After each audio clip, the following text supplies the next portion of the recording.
Para muita gente, cenas como estas não fazem parte apenas do mundo da ficção. Elas podem ser reais.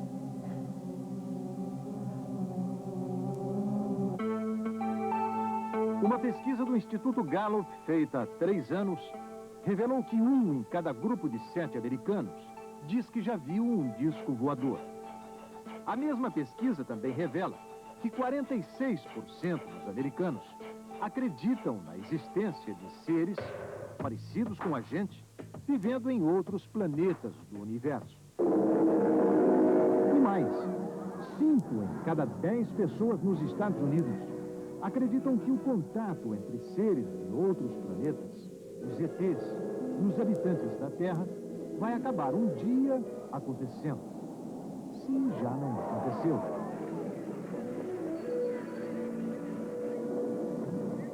Uma das mais extraordinárias histórias de discos voadores e seres de outros planetas envolveu 7 pessoas desta cidade aqui. Nós estamos em Snowflake, no Arizona, o oeste americano. É uma cidade muito pequena. E o que aconteceu há 18 anos mexeu com praticamente todas as pessoas que moram aqui. Foi no final da tarde, começo da noite do dia 5 de novembro de 1975. Uma notícia começou a circular na cidade. Travis Walton, hoje beirando os 40, casado, 4 filhos, havia sumido na floresta onde estava trabalhando, cortando árvores. E segundo o relato de 6 companheiros que estavam com ele, Travis havia sido sequestrado por um disco voador. A pequena Snowflake viveu uma história fantástica. Tão fantástica que chamou a atenção de Hollywood, dando origem ao filme Fire in the Sky, Fogo no Céu.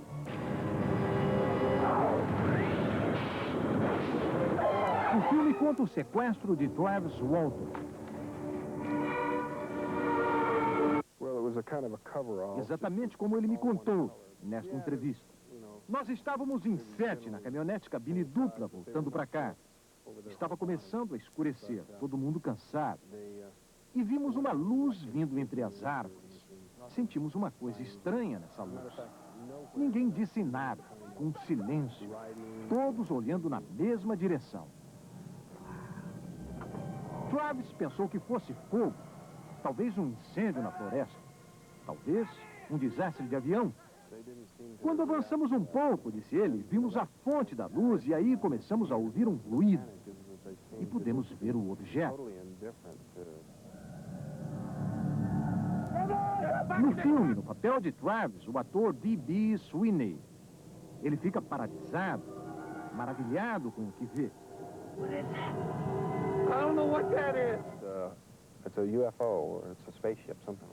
Era um disco. Você podia ver o contorno dele. Estava a uns 6 metros de altura. Irradiava muita luz, uma luz dourada. Eu estava curioso em ver aquilo de perto. O pessoal gritava de dentro da caminhonete para eu sair dali. Eu queria chegar mais perto. Havia um barulho, uma vibração estranha. Não uma coisa que você ouve, mas uma coisa que a gente sente.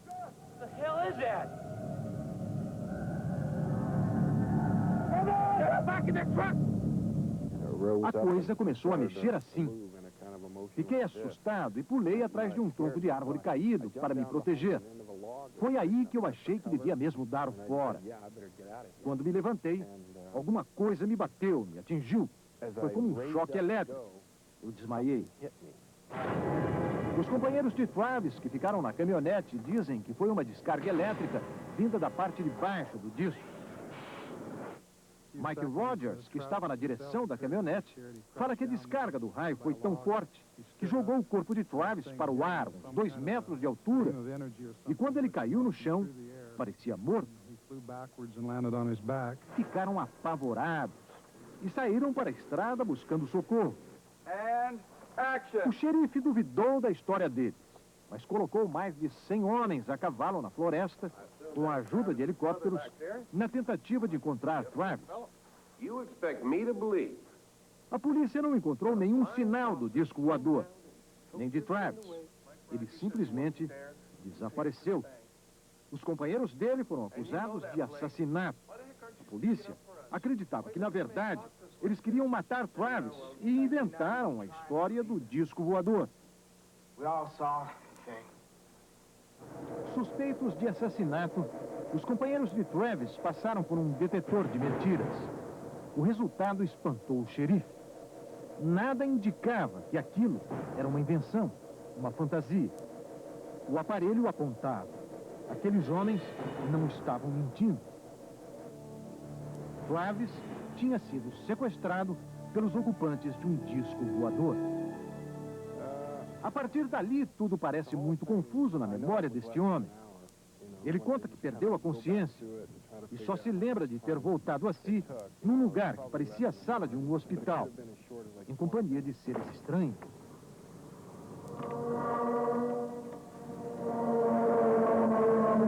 Como eram eles? Pareciam seres como nós, 2 braços, 2 pernas, olhos, nariz, mas não eram seres humanos. Tinham a cabeça grande, sem cabelos, boca pequena, nariz pequeno, mas olhos muito grandes. Era difícil olhar para os olhos, dava medo. Você chegou a conversar com eles? Não, não falava. Só eu gritei, apavorado. Peguei um objeto de cima de uma mesa e tentei me defender. Eles vinham na minha direção. Aí eles viraram e saíram do lugar. Mas eles voltaram. E no filme esta passagem aparece assim. Uma cena de violência que pode não ter se passado exatamente assim, segundo as lembranças de Travis. O fato é que ele perdeu os sentidos pela segunda vez. Quando Travis Walton recuperou a consciência, ele estava aqui, na beira dessa estrada, exatamente no lugar onde eu estou agora, a 80 quilômetros da cidade dele, Snowflake. Ele não tinha consciência, ele não sabia. Mas haviam se passado 5 dias desde aquele momento em que ele desapareceu na floresta. Eu estava caído de bruços, a cabeça apoiada no braço. Consegui levantar e vi uma luz brilhando, iluminando a estrada. Olhei para cima para ver de onde vinha a luz e vi novamente o disco. Estava em silêncio.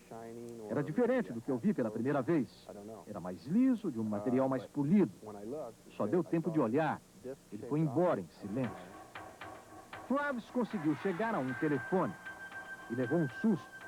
Ele pensava que tudo o que havia acontecido na floresta tinha sido há poucas horas, naquela mesma noite.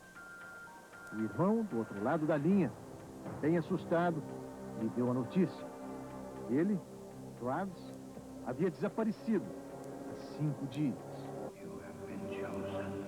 O que essas criaturas queriam com Travis Walton? É um segredo que ele próprio não tem condições de desvendar. Nem quer. O que ficou na minha lembrança foram poucos momentos, diz ele. Alguns minutos, nada mais do que isso. Na verdade, Walton não sabe o que aconteceu com ele. Mas esse homem diz que sabe, ou pelo menos acha que sabe. Ele é Bud Hopkins, autor deste livro, o best-seller Intruders, Os Intrusos, já traduzido em português e lançado no Brasil.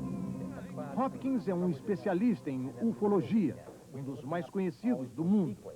Seu livro deu origem ao filme The Intruders, que reúne dezenas de histórias de sequestros de seres humanos por criaturas vindas de outros planetas. No caso de Walton, se você levar em consideração que foram 5 dias, não dá para ter uma ideia precisa do que aconteceu. Mas o meu pressentimento é que eles coletaram o esperma de Walton. É claro que estou especulando, mas há indicações de que isso aconteceu. A única certeza de Buddy Hopkins é de que o caso Walton é o mais famoso e o mais documentado episódio de sequestro de um ser humano por seres extraterrestres.